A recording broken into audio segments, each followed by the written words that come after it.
The Adventures of Perseus, a Greek myth. There dwelt once in Argos a king's daughter named Danae, and her infant son Perseus. Now Acrisius, the father of Danae, had one day been terrified half out of his wits by the words of an oracle, which solemnly declared that the child of his daughter Danae should be the cause of his death. Thereafter, blindly accepting the words of the oracle as true, and heeding naught but his own foolish fears, Acrisius caused Danae and her son to be seized out of the strong tower wherein he had confined them, shut fast in an iron-bound chest, and cast into the sea. Up and down on the boundless deep rocked the chest, now borne high aloft on the crest of a giant wave, and now plunged headlong down into the foaming trough of the sea. Within, Danae held close her babe, and prayed to be delivered. Out and out they drifted, far and far and far. At last the waters heaved them up onto the shore of an island, and the chest was entangled fast in a fisherman's net. Now the fisherman was amazed when he drew up out of the sea an iron-bound box, and found it to contain a young mother and child of marvelous beauty. Straightway he led them to his own cottage, and commended them to the care of his wife.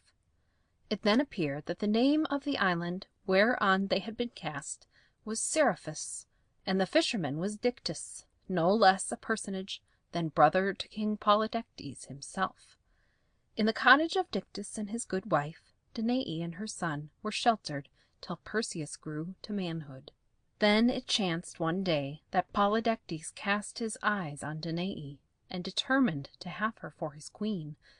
But Danae would have none of Polydectes, for he was a tyrant both wicked and cruel. By this time Perseus was grown a youth of such strength and promise that he was well able to defend his mother, and Polydectes perceived that if he would worry the lovely Danae into becoming his bride, he must rid himself of her stalwart son. Therefore he called to him the young Perseus, and said, "Youth, you have found in my kingdom an asylum and a home from the days of your infancy. Now that you are grown to manhood, it is but meet that you should repay the courtesy thus extended to you. You have reached the age when men of valor go venturing to rid the world of monsters.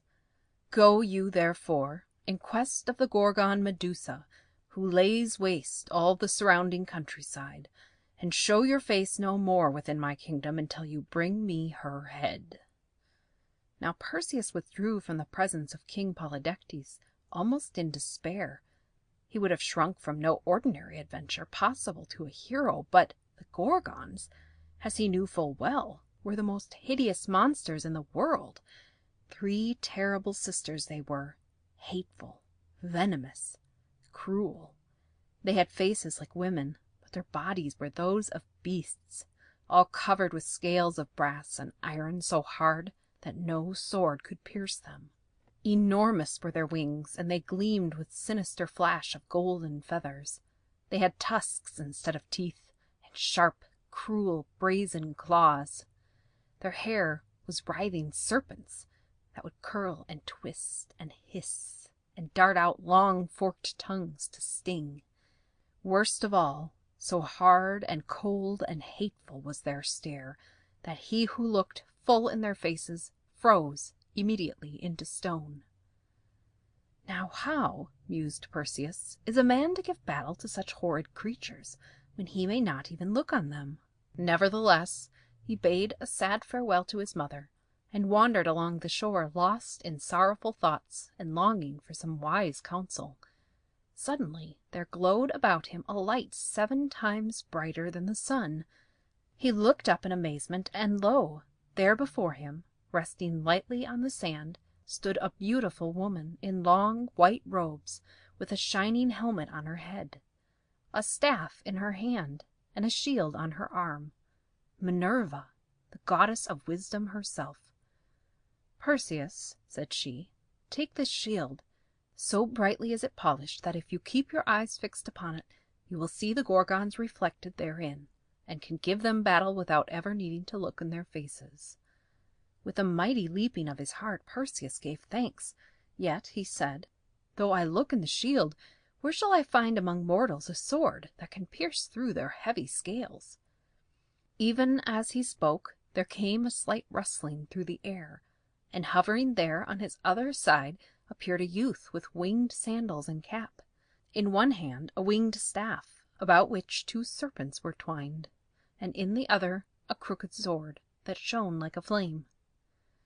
"You shall use my sword," said the youth, for he was Mercury, messenger from Olympus, whence came the help of the gods to men who had deserved it. Then Minerva bade the young Perseus seek out the 3 Grey sisters, cousins of the Gorgons, and force from them the secret of where the Gorgons' isle lay. Guided by Mercury, Perseus made off. Far, far to westward he journeyed, till he came to a barren, desolate shore, where was everlasting twilight. Grey was the sky, and grey were the giant rocks. Grey were the straggling trunks of the leafless trees, and grey was the misty sea. As the 2 approached the place, there loomed up before them 3 old hags, in flowing grey robes, with unkempt white locks hanging over their shoulders, scarce to be told from the great grey waves with crests of white that came dashing up on the shore. Perseus perceived that these 3 old hags possessed but 1 tooth and 1 eye among them. These they passed about from one to another, and each in turn clapped the tooth into her toothless gums, and the eye into a socket in her forehead. As Perseus and Mercury groped their way cautiously towards them, it became apparent that the old hags were just at that moment quarreling over whose turn it was to have the eye. One held the brilliant orb gleaming in her hand, and all were scolding, gesticulating, screeching. Thus, the while they wrangled, not one of the 3 could see at all. "Quick," whispered Mercury to Perseus, "now is your chance. Seize the eye and do not return it till they tell you the secret. They will never tell you otherwise." In a flash Perseus stepped forward, nimbly seized the eye, and withdrew again to a little distance. Then there burst forth a perfect storm from the 3 old hags, for each thought the other had snatched the eye. But Perseus cried out boldly, "I have your eye, I, a youth from beyond the seas, nor will I return it until you tell me where lies the island of the Gorgons." The old hags begged and whined and scolded. They tried to grope their way stealthily to him, to snatch back the eye unawares, but Perseus kept well out of reach and held firm. So at last they told him that he must go still farther westward, and there seek out certain nymphs who kept a pair of winged sandals, a magic pouch, and a wonderful helmet that could render its wearer invisible. These nymphs would direct him just how to reach the island of the Gorgons. At that, Perseus gave the Grey women back their eye, and with Mercury journeyed once more forward. In good time they reached a beautiful glade in the forest, where the sunlight filtered in blotches of gold through the leaves, and a group of graceful nymphs with wreaths and garlands of flowers disported themselves around the banks of a clear blue pool. To them Perseus presented himself and told his tale. At once they hushed their mirth and musical laughter. "We will gladly aid the hero who goes forth to conquer the Gorgon Medusa," they cried, and they tripped lightly away, brought back the winged sandals, and bound them on Perseus's feet. About his neck they hung the magic pouch, and placed on his head the helmet of darkness. When they had thus provided him, they pointed out the island of the Gorgons lying low, like a bank of dun grey clouds, on the dim horizon. Now in his winged sandals Perseus could mount up into the air as safely as Mercury. Far, far up he soared, cleaving the air like a bird, now skimming over the checkered green earth that lay spread out far below, and now over the shining blue sea. It was midnight when Perseus at length heard a calm voice speak by his side, grave, yet melodious and mild. "There below," it said, "lies the island of the Gorgons." And now it was not Mercury who spoke, but Minerva, come once more in the hour of need to give Perseus counsel. Wrapped from sight in the helmet of darkness, Perseus sank downward. The moon was flooding the earth with silver, and he saw below him a rocky coast, stone, stone, everywhere stone, shining white and cold in the cold white light. Suddenly, from among the black shadows at the base of a barren cliff, there flashed a baleful gleam, and he knew it must be a moonbeam cast back from the horrid scales on the backs of the Gorgons. Boldly he descended thither. "Be cautious," said Minerva. "Look into your shield." Then, in the full glowing light of the moon, he looked into his shield, and behold, a hideous sight! The three hateful sisters fast asleep, their scales and golden wings glistening, their brazen claws outspread as though ready to clutch, the snakes on their heads writhing, even in sleep, and hissing now and again. Even as he looked, one of the dreadful creatures moved as though to awake. "That is Medusa," said Minerva. "Strike on the instant, and do not miss your first stroke." In a flash Perseus obeyed.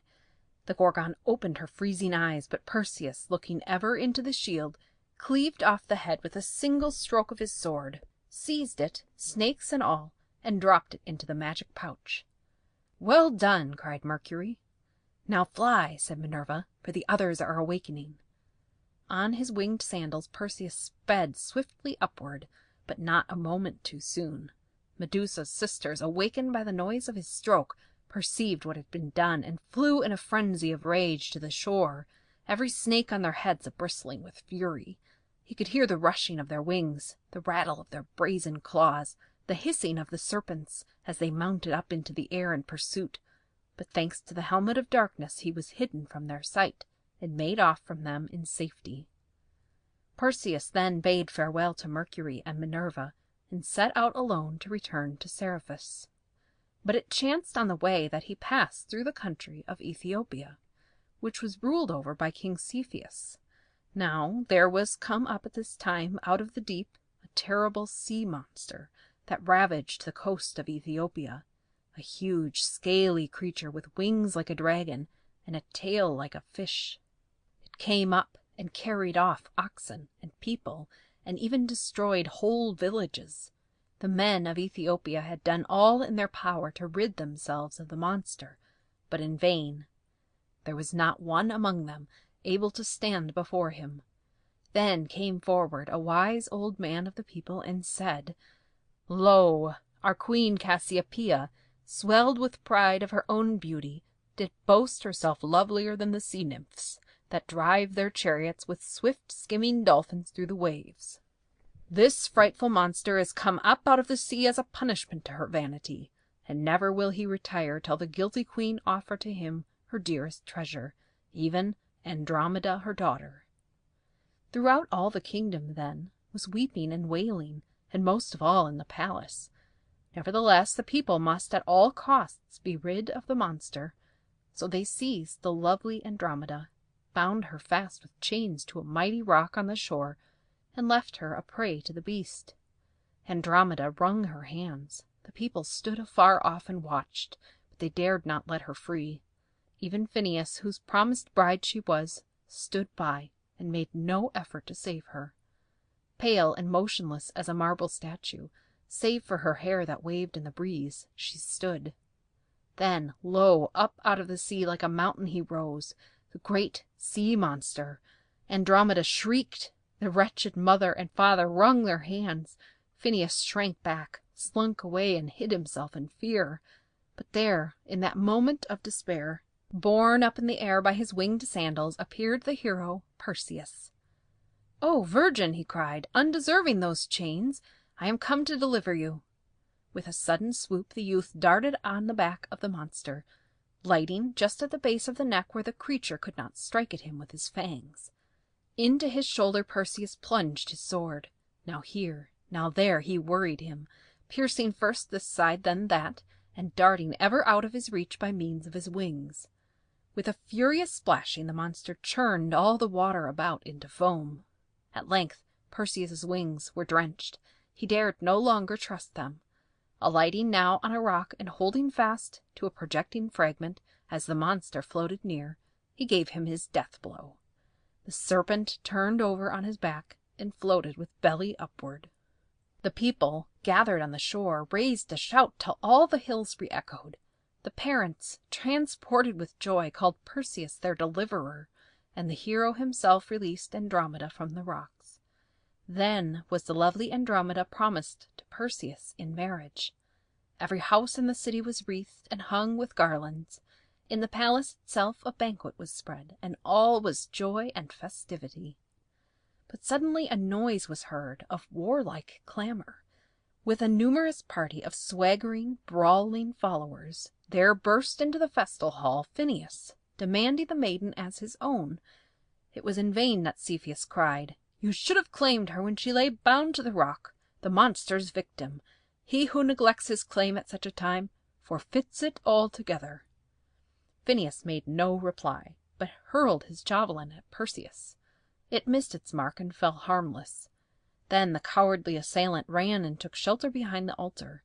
His act was the signal for a general onset by his band upon the guests of Cepheus.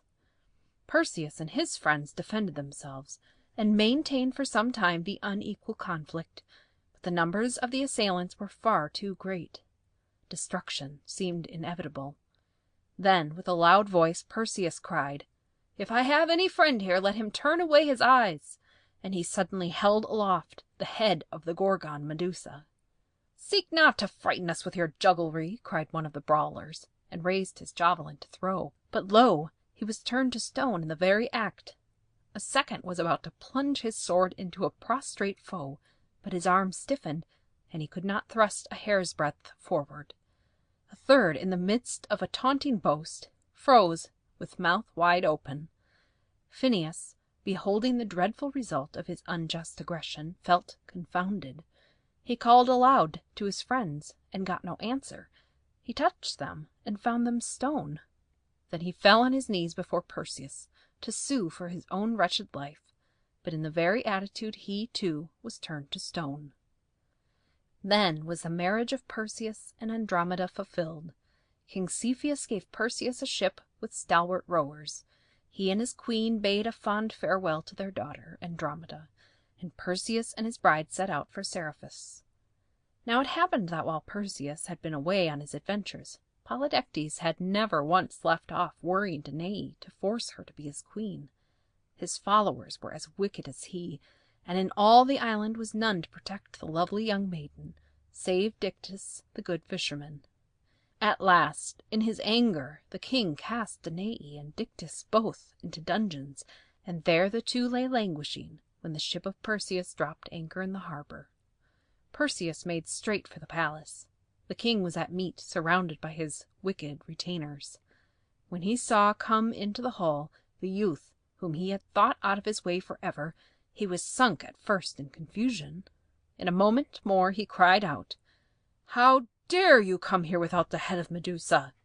"O king," Perseus answered, "I have the head in my pouch." "Ho, ho," mocked the king. "If you have in truth performed this unheard-of act, then show us the head." "Nay," answered Perseus, "I am loath to hold it up. I tell you I have it here in my pouch." "Ho, ho," jeered all the king's followers. "He has it in his pouch, yet he will not produce it. Base deceiver! He but pretends to have done the deed. It is no Medusa head he has in his pouch. He dares not show us what lies there." "Come, come," called the king. "If you have there the head, out with it on the instant. Else with your own head you shall pay for the cheat." Threatening, taunting, gibing, the king's men pressed about Perseus. "As you will, then," shouted the hero, and he held it aloft, the snaky head of Medusa. In a flash, about him were a white marble hall, a white marble table, with white marble food and white marble statues of men. Having thus freed the island from the base tyranny of Polydectes, Perseus went to embrace his mother, set her free, and lead her to his Andromeda. Dictys likewise he freed and made king of Seriphus in place of his worthless brother. To Minerva Perseus returned her shield, along with the gift of the head of Medusa. To Mercury he gave back the sword. Then Perseus and Andromeda, with Danae their mother, once more sailed away, and after many adventures Perseus found a kingdom for himself. Long and wisely he reigned, and lived happily thenceforward.